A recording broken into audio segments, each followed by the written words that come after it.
Crois que puis Aristote, toute la philosophie n'est rien d'égal au tabac, c'est la passion des honnêtes gens. Et qui vit sans tabac n'est pas digne de vivre. Non seulement il réjouit et purge les cerveaux humains, mais encore il instruit les âmes à la vertu, et on apprend avec lui à devenir honnête homme. Ne voyez-vous pas bien, dès qu'on en prend de quelle manière, obligeant on en use avec tout le monde, et comme on est ravi d'en donner à droite, à gauche, partout où on se trouve. On n'attend pas même qu'on en demande, et on court au devant des cieux des gens. Tant il est vrai que le tabac inspire des sentiments d'honneur et de vertu à tous ceux qui s'en prennent, mais c'est assez de cette manière. Comprenons un peu notre discours, si bien donc, cher Gusman, que Don Elvire, ta maîtresse, surprise de notre départ, s'est mise en campagne après nous, et son cœur, que mon maître a su toucher trop fortement, n'a pu vivre, dis-tu, sans le venir chercher ici. Veux-tu qu'entre nous, je te dise ma pensée? J'ai peur qu'elle ne soit mal payée dans son amour, que son voyage en cette ville produise peu de fruits, et que vous eussiez autant gagné à ne pas bouger de là. Tu as raison encore. Dis-moi, je t'en prie, Sganarelle, qui peut t'inspirer une peur d'un si mauvais augure. Ton maître t'a-t-il ouvert son cœur là-dessus, et t'a-t-il dit qu'il eut pour nous quelque froideur qu'il est obligé à partir? Non pas, mais à vue de pays. Je connais à peu près le train des choses, et sans qu'il m'ait encore dit, je gagerais presque la verre va là. Je pourrais peut-être me tromper, mais en vain, de tels sujets et l'expérience n'a-tu donné quelques lumières.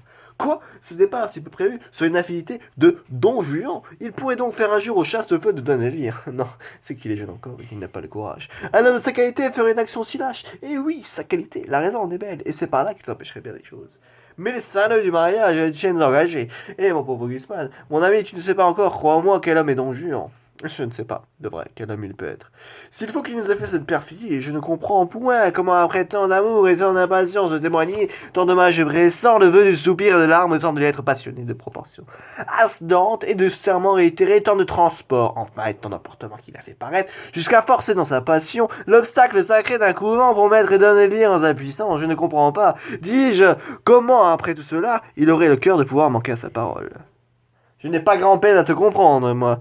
Et, si tu connaissais le pèlerin, tu trouverais la chose assez facile pour lui. Je ne dis pas qu'il ait changé de sentiment pour Don Elvire. J'en ai point de certitude encore. Tu sais que par son ordre, je partirai avant lui. Et depuis son arrivée, il ne m'a pas entretenu. Mais par précaution, je t'apprends, Ignetnos, que tu ne vois un Don Juan, mon maître, le plus grand scélérat que la terre ait jamais porté. Un enragé, un chien, un diable, un turc, un hérétique, qui ne croit ni ciel, ni enfer, ni loup-garou, qui passe cette vie en véritable bête brute, un pourceau de piqûres, un vrai sardanaral qui ferme l'oreille à toutes les remontrances chrétiennes qu'on peut lui faire et traite de bileversés tous ceux que nous croyons.